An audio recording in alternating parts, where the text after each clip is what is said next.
श्री स्वामी समर्थ मठ भुईगाव वसई या मठाचे संस्थापक अध्यक्ष स्वामी भक्त श्री संदीपदादा म्हात्रे यांच्या षष्टब्दी पूर्तीनिमित्त गौरव ग्रंथ प्रकाशन सोहळा 22 डिसेंबर रोजी हबप जयवंत महाराज बोधले पंढरपूर, स्वामी गोविंददेव गिरी महाराज पुणे, श्री गणेश्वर शास्त्री द्रविड यांच्या उपस्थितीत नुकताच पार पडला.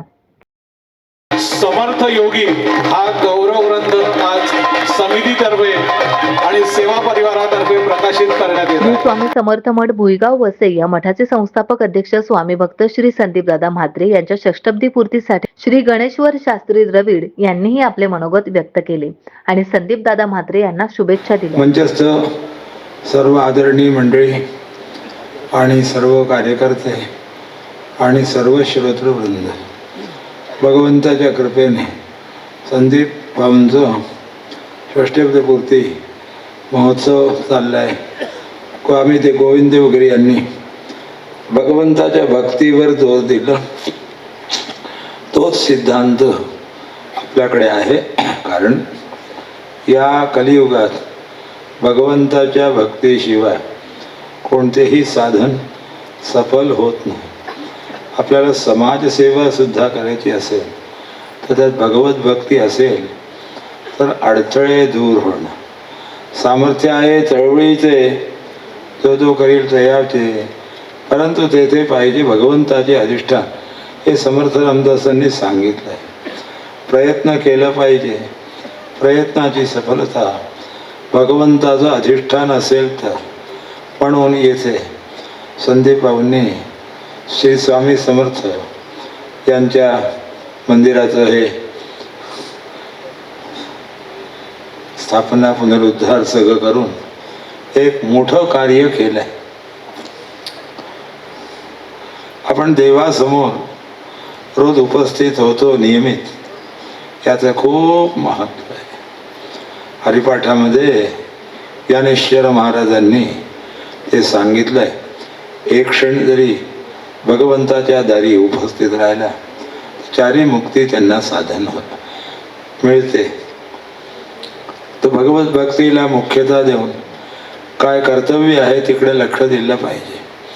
स्कूलला जसं आपण पाठवतो, घरी सुद्धा ध्रुव, प्रल्हाद, हनुमान, लोपामुद्रा, अनसूया, सती सावित्री, रामचंद्र प्रभू, शिवाजी महाराज सारखे लोकांचे चरित्र त्यांना रोज ऐकविलं पाहिजे. लहान लहान चरित्र तयार करून त्याचं रोज वाचन अर्धा तास, एक तास असं काही क्रमाने जर ठेवलं तर लहानपणापासून या मुलांना चांगले संस्कार येतील. आपल्याकडचा इतिहास सुद्धा कळेल. हे केव्हापर्यंत व्हायला पाहिजे?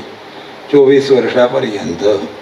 जन्म झाल्यानंतर तिथून 24 वर्षापर्यंत तर हे संस्कार रोज मुलांना आणि मुलींना जर केलं तर यांच्या तारुण्य काळात आल्यानंतर ज्या काही समस्या उद्भवतात त्या समस्या उद्भवणार नाही आणि देश सेवेचं कार्य पुढे वाढेल. राज्यांगांतु सर्वेषां राष्ट्रात भवति संभव हा एक सिद्धांत आहे. कामंतकी निस्सारात आहे. हे राज्यासाठी जे जे आवश्यक आहे ते या राष्ट्रातूनच ते निघणार, बाहेरून काही येणार नाही. तर राष्ट्र आपलं चांगलं घडविण्यासाठी प्रत्येक लोकांनी आपल्या घरी हे संस्कार घेतले पाहिजे.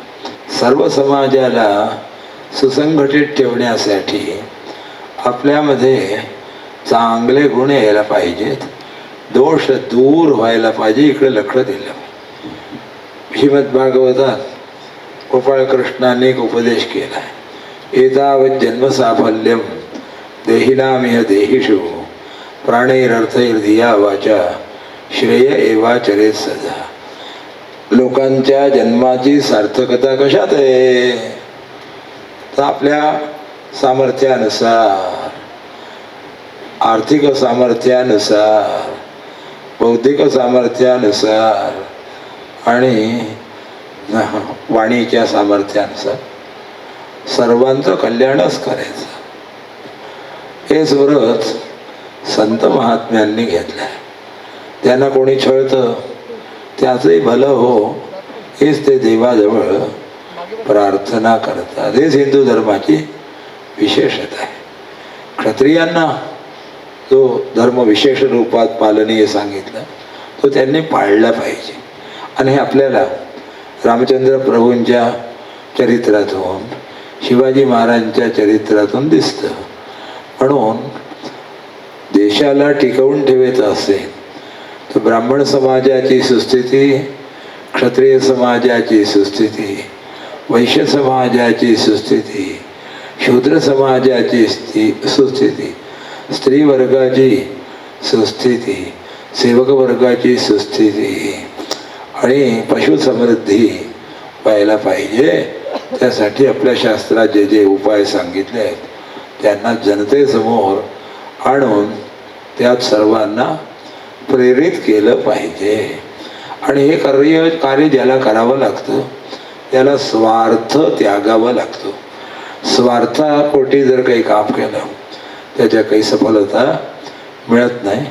म्हणून त्याग, संतोष, तपस्या, परिश्रम हे महत्त्वाचे गुण आहेत. तर येथे संदीप भाऊंनी या पद्धतीनेच इकडे 28 वर्षात कार्य केलं आहे. हे यांचं कार्य आणि उत्तरोत्तर यशस्वी हो, सर्वत्र यांना विजय मिळो आणि यांचं आरोग्य चांगलं राहो, सर्वविध सामर्थ्य भगवंताच्या कृपेने त्यांना प्राप्त हो, हीच शुभकामना. नमः पार्वती पतये, हर हर महादेव.